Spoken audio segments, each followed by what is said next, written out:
Hola mis amigos! Today I have a book review for you. It was the top picked suggested book of my big summer book haul, which is a couple of videos back, and the most requested book that I read first was Londoners by Craig Taylor with its pretty cover.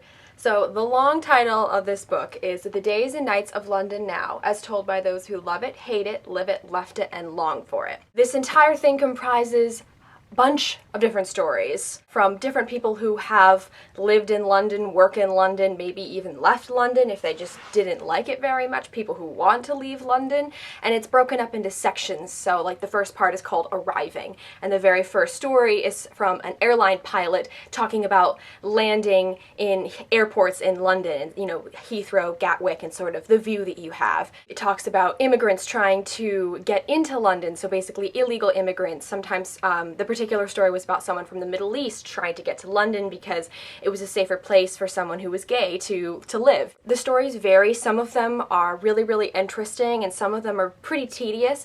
They're told as if the author, Craig, sat down with this person, which as far as I understand he did, had some sort of recording device with him and just put it on the table and then asked the person he was interviewing questions, and that person, you know, eventually got on a roll and he just took parts of that interview and put it into the book. So some people talk more eloquently than others, so their stories are easier to understand, nicer to read, while some people have a harsher tone when they're talking and they just aren't as good at getting the story across, so those particular ones might not be as interesting to you. Ones that I really liked was one from Emma Clark. She does the voices on the Underground, and she talked about being a voice actor and sort of the journey that took her to being that voice. Love it.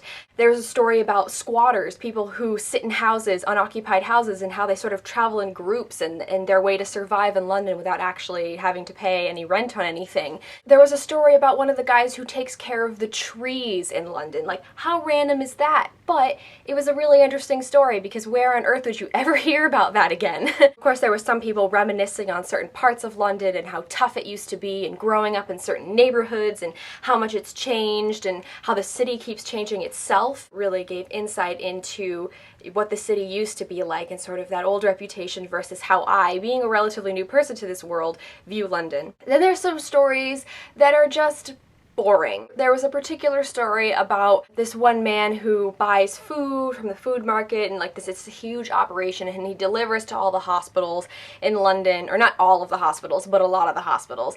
And I just found that story incredibly boring.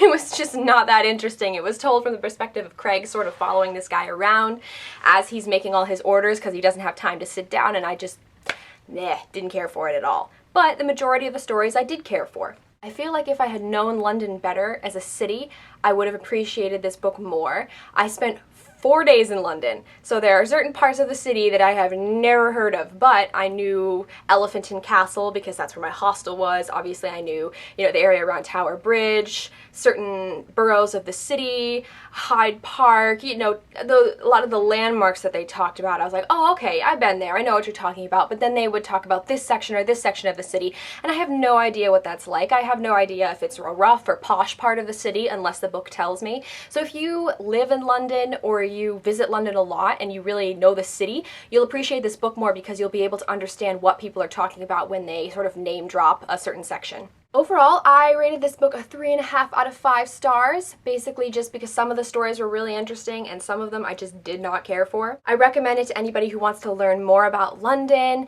wants to read a good nonfiction story, or somebody that lives in London and knows that they would appreciate hearing the different stories that go with the city that they probably love. I would also like to point out that the author is pretty good looking. Anyway, thank you very much for watching. If you have read Londoners, let me know what you thought of it below. It seems like the general consensus is that you either love it or you don't like it, depending on how much you liked the stories that are being told. It all comes down to the stories. As always, we have our links in the doobly-doo, our Goodreads, our Twitter, our book depository, etc. Thank you guys very much for watching, and I'll see you later.